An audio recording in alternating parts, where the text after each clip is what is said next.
మాట్లాడడం ఆ సంగతి అంత అవసరం కూడా కాదు. ఇప్పుడు వాళ్ళ సాంప్రదాయాల జోలికి వెళ్ళాల్సిన అవసరం మనకేంటండి అయ్యారు? మరి సేవకురాళ్ళు ఉన్నారు, విశ్వాసులు ఉన్నారు, చనిపోయినప్పుడు పువ్వులు వాడతారు మన వాళ్ళందరూ, తర్వాత గృహ ప్రవేశాలకు వాడతారు, శుభకార్య ప్రతి దానికి వాడతారండి. మరి దాన్ని ఏమంటారు అయ్యారు?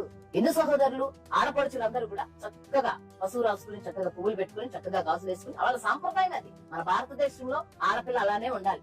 అలా ఉంటేనే ఆడపిల్లలా ఉంటేనే అందం. కానీ కొంతమందికి ఇప్పుడు నేనేం పెట్టుకోనండి, నాకు ఇష్టం లేదు, నచ్చలేదు, నేను పెట్టుకోలేనంత మాత్రం నేనే పరిశుద్ధురాలు, నువ్వు పరిశుద్ధురాలు కాదు, ఇవన్నీ పెట్టుకుంటున్నా. ఎక్కడదండి? ఏం పెట్టుకోలేని వాళ్ళు కూడా బోల్డ్ మంది చాలా దేవునికి వ్యతిరేకమైన పనులు చేస్తున్నారండి సాలిమయ్య గారు. ఈ విధంగా క్రైస్తవ స్త్రీలు, హిందూ మహిళలు అని తేడా లేకుండా వీడికి ఏ విధంగా గడ్డి పెట్టాలో ఆ విధంగా గడ్డి పెడతా ఉన్నారు. ఇంకొకటి అయితే చచ్చిపోయేవాడు, అసలు ఇంట్లో నుంచి బయట రాకుండా ఇంట్లో నుంచి వచ్చేవాడు.